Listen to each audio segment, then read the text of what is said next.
Jail में कैदी बने पुरोहित हथियार चलाने वाले कर रहे हैं मंत्रोच्चार। केंद्रीय जेल में आयोजित जन पुरोहित प्रशिक्षण शिविर का समापन दीक्षित बंदियों के दिए गए पुरोहित के प्रमाण पत्र, गायत्री साहित्य भी प्रदान किया गया। बड़ी पुरानी कहावत है कि जहां चाहा वहां रहा। यह कहावत जेल के उन बंदियों पर चरितार्थ होती है जिन्होंने अपराधों का रास्ता छोड़कर पुरोहितों का प्रशिक्षण प्राप्त किया। अब जेल से बाहर निकलकर ये बंदी न केवल सही मार्ग पर चलेंगे बल्कि समाज को नई दिशा देने में भी अपनी भूमिका अदा करेंगे।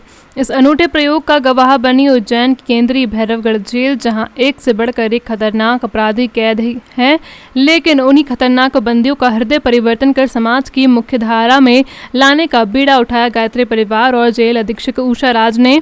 दरअसल केंद्रीय जेल में आयोजित 30 दिवसीय जन पुरोहित प्रशिक्षण शिविर का बुधवार को समापन हुआ।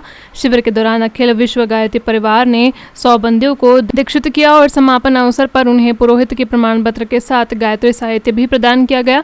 शिविर का उद्देश्य है कि जेल में अलग पहचान मिल सके, वे बेहतर नागरिक बने और अपने जीवन स्तर को बेहतर बनाने के लिए समाज के निर्माण में योगदान दे सके। धार्मिक कर्मकांड, श्लोक एवं मंत्रोच्चार की शिक्षा लेने के बाद अब जब भी यह रिहा होंगे, अनुष्ठान और यज्ञ करवा कर ये अपना जीवन व्यापन करेंगे।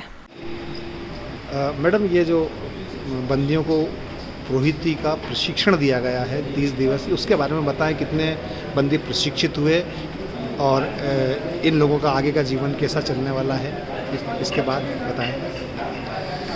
सबसे पहले तो उज्जैनी नगरी के और संसार ब्रह्मांड के राजाधीश महाराज की श्री महाकाल की कृपा रही है कि गायत्री परिवार से गुरुवर यहाँ पधारे।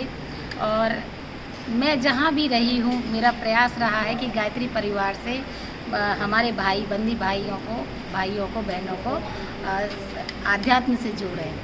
तो ये इनकी कृपा है, ईश्वरी कृपा कहनी चाहिए कि आप लोग आए और इन्होंने कहा कि दीदी हम लोग यहाँ जन पुरोहित का कार्यक्रम प्रशिक्षण देना चाहेंगे।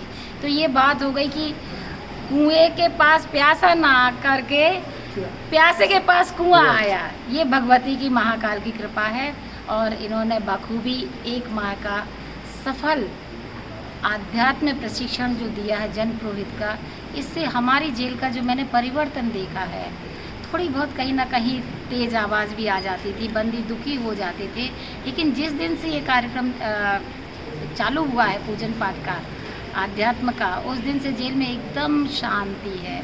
और बंदियों का भी कहना ये है, मेरी सोच भी यही है कि ये यहाँ से रिहा होके ससम्मान अपने परिवार में, समाज में जाए।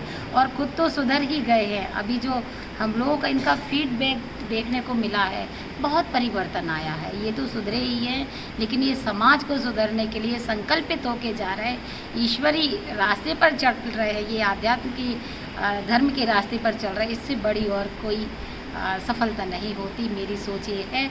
और 100 बंदी हमारे इस यज्ञ में शामिल हुए हैं और निश्चित ही आज 100 हैं, कल 200 होंगे। धीरे धीरे शनि संख्या बढ़ेगी और हम सभी को सफलता मिलेगी। मैं गायत्री परिवार को अपनी जेल परिवार की ओर से हृदय से धन्यवाद देती हूँ और अपेक्षा करती हूँ कि पुनः एक बार ये चालू करें। और बंदियों के लिए भी जो अछूते रह गए हैं, सब एक साथ 3000 नहीं कर सकते, लेकिन जो बंदी और इच्छुक हैं और जिनको आवश्यकता है, माँ भगवती उनको मिला देगी। और बहनों के लिए, बंदी बहनों के लिए भी बहन जी से, दीदी से भी मैंने कहा कि महिला वार्ड में जा कर के और उनके लिए प्रोग्राम आयोजित करें। ये बहुत अच्छा प्रशिक्षण है और इनकी मैं जेल परिवार की ओर से सभी को धन्यवाद देती हूँ। जय हिंद, जय भारत। धन्यवाद आपको।